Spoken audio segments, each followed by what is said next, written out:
Je m'appelle Corinne Lequéré, je suis chercheure en sciences des changements climatiques et je suis présidente du Haut Conseil pour le climat.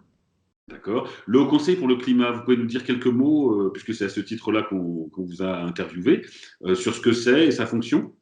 Le Haut Conseil pour le climat est un conseil indépendant qui a été créé par le gouvernement l'année dernière, qui est composé de jusqu'à 13 experts scientifiques et techniques économiques sur les changements climatiques. Donc, c'est un conseil qui est chargé d'évaluer les actions du gouvernement et des localités, c'est les actions publiques sur les changements climatiques, et de éventuellement faire des recommandations. On a remis notre premier rapport au Premier ministre en juin cette année. Voilà. Donc tout le monde peut le trouver sur le web, hein, il est facilement téléchargeable et on y trouve des résumés. Donc parmi les membres de ce Haut Conseil pour le climat, il y a des gens comme Valérie Masson-Delmotte qui est rapporteuse du GIEC. Il y a vous également qui avez été rapporteuse, qui avez participé à plusieurs rapports du GIEC, Jean-Marc Jancovici, etc. Pour ceux qui veulent aller voir, tout est publié sur le site web. Alors donc j'ai préparé quelques questions que je vous ai transmises hier. Donc vous savez que c'est essentiellement pour le séminaire de rentrée de l'équipe des Petits Débrouillards qu'on se voit aujourd'hui. Et je voulais vous demander, de par votre expérience, donc d'une part de scientifique en tant que chercheuse professionnelle, et d'autre part en tant qu'expert, puisque ce que vous faites pour le Haut Conseil pour le climat, c'est un travail d'expertise, hein, puisque vous allez porter un regard critique sur les politiques pour les évaluer, et puis faire des conseils, des préconisations. Donc vous êtes confronté à la responsabilité de convaincre vos interlocuteurs. Là, il va s'agir de convaincre des députés, des sénateurs, du gouvernement pour modifier leurs pratiques. Est-ce que vous pouvez nous dire, d'après votre expérience, qu'est-ce qui marche le plus comme argument pour convaincre, pour mobiliser les personnes pour lutter contre le changement climatique? Déjà, je peux vous parler de mon expérience personnelle et aussi un peu de ce qu'on a dit dans le rapport sur le Haut Conseil pour le climat. Déjà, nous, on n'est pas forcément là pour convaincre les gens, mais pour apporter des évidences, pour regarder effectivement ce qui marche dans les faits, ce qui ne fonctionne pas, basé sur ce qu'on peut observer. Et en fait, on essaie de mettre vraiment très clair devant les gens, toutes sortes de décideurs politiques et aussi des personnes publiques et du secteur privé, de mettre en évidence ce qu'on connaît et quelles sont les limites des changements climatiques et des actions qu'on peut porter. Et on se rend compte que les gens sont à des niveaux très, très différents de compréhension et aussi d'acceptabilité des changements climatiques. Et il y a une certaine évolution d'étape qu'on doit faire, en fait, au niveau personnel pour être capable d'enclencher des actions au niveau national ou régional ou voire local, et même vers les individus. Et cette évolution, c'est de vraiment déjà reconnaître que la planète se réchauffe, ça c'est évident dans toutes les mesures. C'est de reconnaître aussi que les impacts sont très importants et la plupart des impacts sont néfastes, soit au niveau des vagues de chaleur, soit au niveau des risques d'inondation avec les pluies torrentielles, l'augmentation du niveau de la mer, aussi les impacts sur la productivité agricole, etc. Et de reconnaître que le réchauffement est causé par les activités humaines. Donc, il y a beaucoup de gens qui sont déjà là. Donc, il n'y a pas non plus, ça fait plus de doute que nos activités humaines augmentent les gaz à effet de serre dans l'atmosphère et c'est ça qui cause le changement climatique. Mais finalement, la dernière étape, c'est de voir qu'on a tous les outils en main, en fait, pour répondre au changement climatique. Et c'est au niveau de l'action où est-ce que c'est le plus intéressant parce qu'on se rend compte de plus en plus que déjà l'action, elle doit pénétrer très, très profondément dans la société. Donc, c'est toutes nos activités qu'il faut revoir. Donc, il ne s'agit plus simplement de regarder l'environnement à travers une lentille environnementale, mais il s'agit de regarder l'environnement à partir de toutes nos lentilles, soit au niveau de l'éducation, soit au niveau de la mobilité, au niveau du logement, au niveau de la consommation, etc. Et donc, c'est de voir que, en fait, on est capable, on a les outils, on a les moyens, on a les connaissances pour agir, mais qu'est-ce qu'il faut faire en pratique? C'est il faut enclencher, il faut revoir un peu, il faut revoir pas juste un peu, mais en profondeur la façon dont on prend nos décisions, la façon dont on planifie, soit à court terme au niveau des lois, des projets, ou à long terme au niveau de planifier comment la structure de l'économie pourra nous soutenir demain. Donc, c'est tous ces blocs-là qu'il faut amener, en fait, les personnes à réfléchir et à porter leurs propres conclusions pour que les décisions soient alignées avec les actions sur les changements climatiques.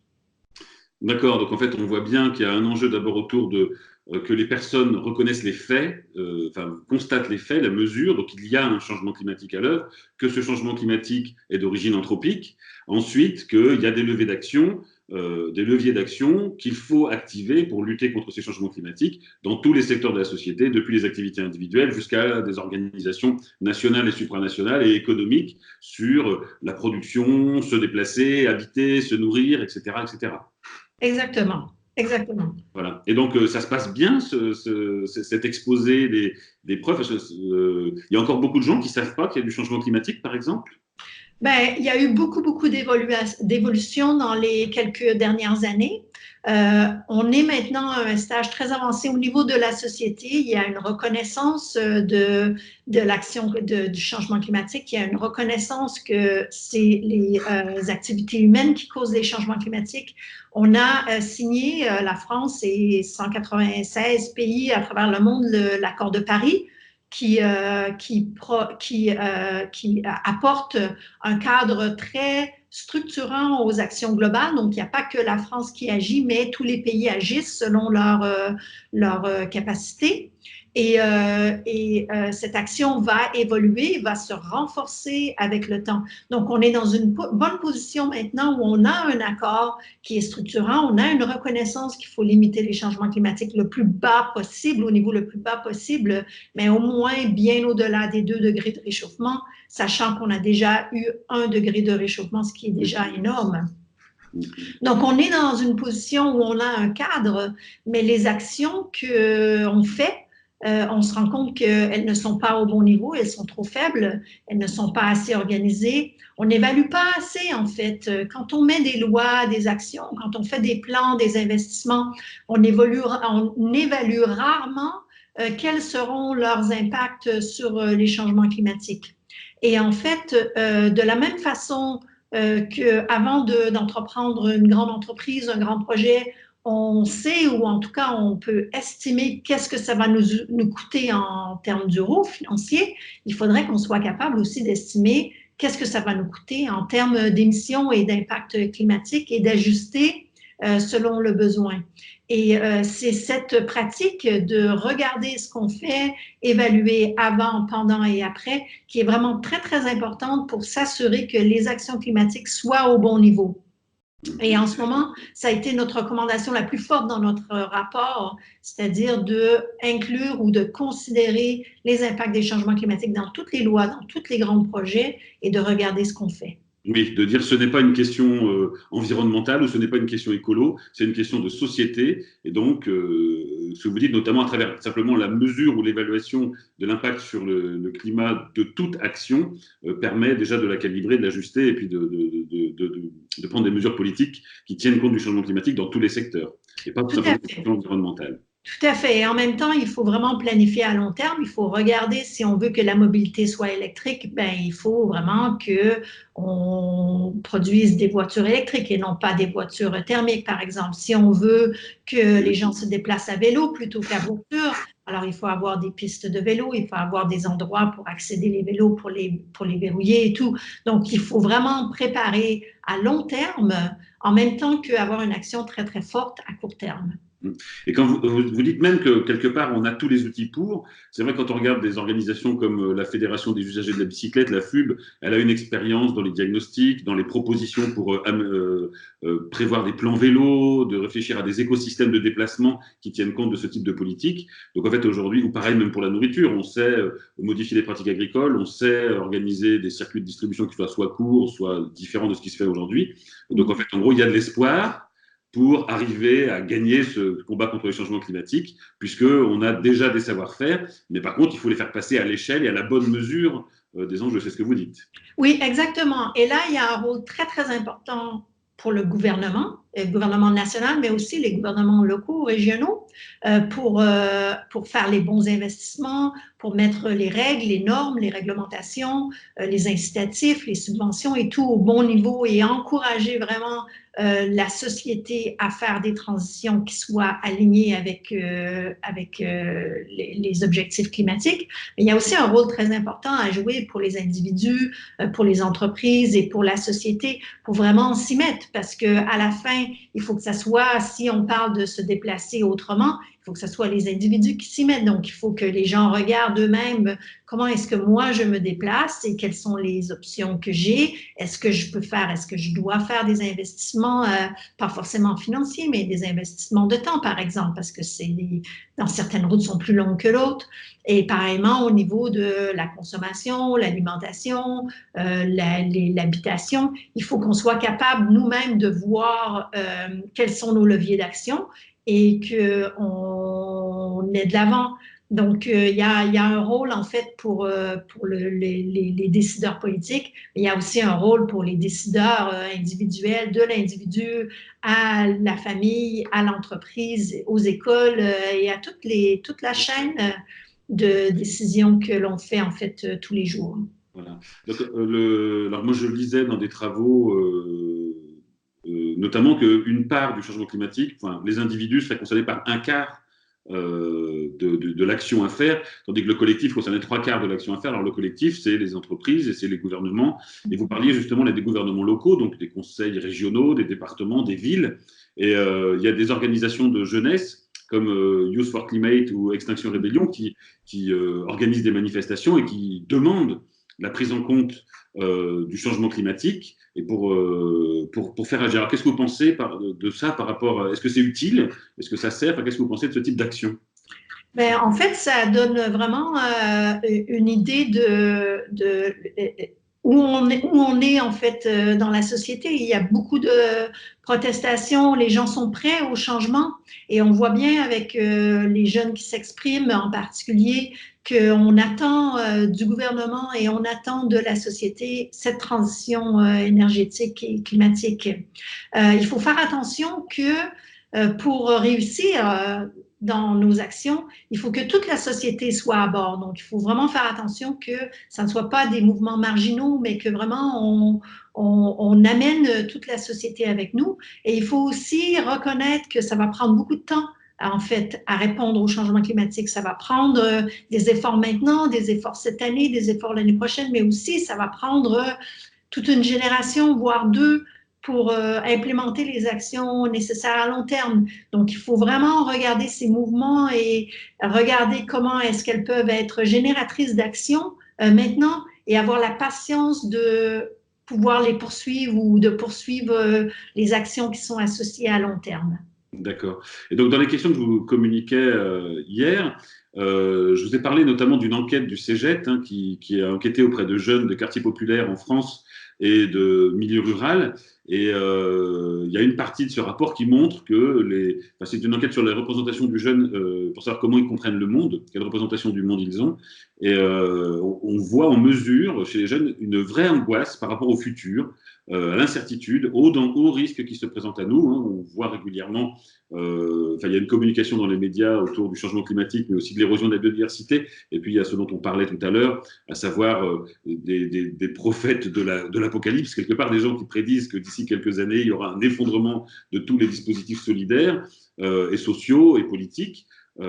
Qu'est-ce qu'on peut dire à la jeunesse qui est inquiète aujourd'hui? Alors là, donc vous répondez à nos équipes d'animateurs qui sont en train de vous écouter aujourd'hui. Donc en tant qu'animateurs, nous qui sommes au contact direct avec les jeunes, qu'est-ce qu'on peut leur dire? Comment vous voyez ça, vous? Mais je comprends l'inquiétude des jeunes et de plusieurs personnes aujourd'hui et je la partage jusqu'à un certain point.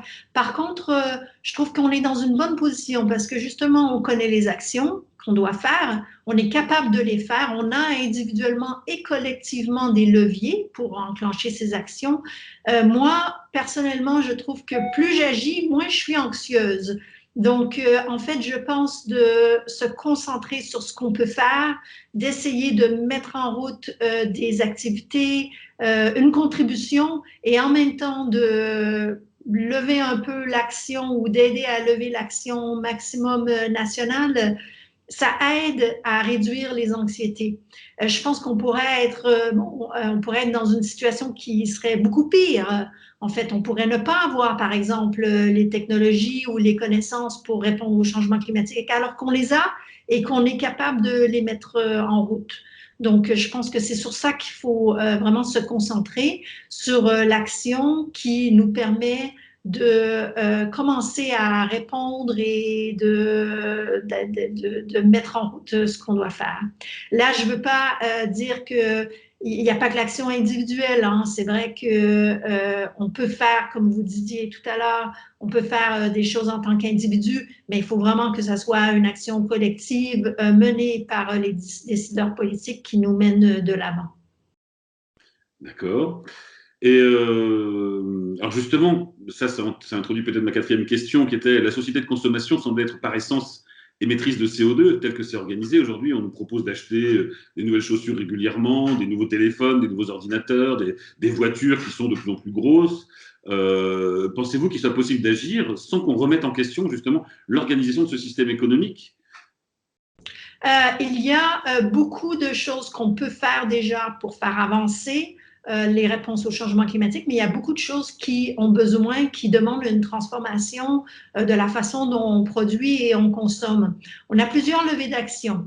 On a un levier d'action qui est sur l'efficacité, donc réduire notre demande en énergie en utilisant des technologies plus efficaces, par exemple des plus petites voitures, qu'une grosse voiture, on fait la même chose, mais c'est plus efficace. On a l'action qui demande de la sobriété, c'est-à-dire réduire la demande en énergie, mais en consommant moins.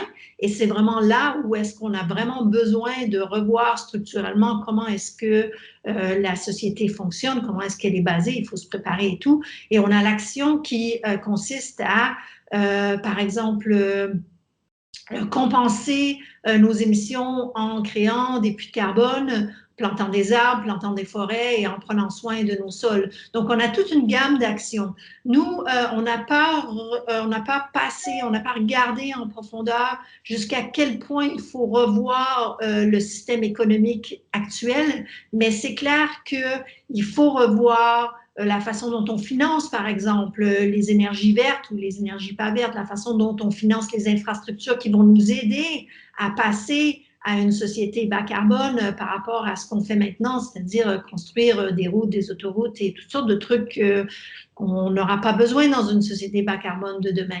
Donc, on a beaucoup de choses à préparer de manière structurelle, mais en même temps, il ne faut pas seulement regarder la structure de fond, mais il faut aussi regarder les opportunités qu'on a maintenant. Par exemple, en transport, on a toutes les options maintenant en transport. On n'a pas franchement besoin de faire beaucoup pour aller de l'avant. On a besoin de faire beaucoup pour aller jusqu'à la neutralité carbone à long terme. Donc, on a toute une gamme de leviers à prendre. Certains, on peut les mettre en action tout de suite et certains, il faut vraiment préparer à long terme. OK. Et donc, ça fait déjà quasiment 20 minutes qu'on est en discussion. Je vous avais promis 15 minutes, hein, je déborde un petit peu. Alors, une dernière question. Depuis 20 ans, les petits débrouillards vulgarisent les données, les travaux issus du GIEC notamment, et les travaux scientifiques sur les changements climatiques. Et donc, ce qui concerne aussi ce que vous disiez, vous, dans votre démarche de non pas convaincre, mais d'expliquer et de faire que les personnes comprennent ce qui est en jeu en termes de phénomènes physiques, chimiques, climatiques, les mesures, les observations qu'on fait, les concepts scientifiques, et puis les enjeux pour l'humanité, et puis peut-être même des scénarios qu'avait proposé le GIEC en termes de pistes d'action collectives et individuelles. Et donc, quel conseil vous donneriez à des professionnels de l'animation, de l'éducation, qui sont les animateurs petits débrouillards présents autour de cette vidéo aujourd'hui, pour agir dès demain et à long terme auprès des jeunes? Là, je vous parle peut-être plutôt de mon expérience personnelle, c'est-à-dire que moi, je trouve que convaincre, c'est assez difficile. On n'aime pas beaucoup se faire convaincre comme individu. Ce qu'on aime, c'est faire notre cheminement personnel. Alors, de soutenir les gens, les individus, pour qu'ils puissent eux-mêmes faire leur cheminement personnel devient une façon beaucoup plus puissante qu'à la fin, on ait une action collective qui soit forte.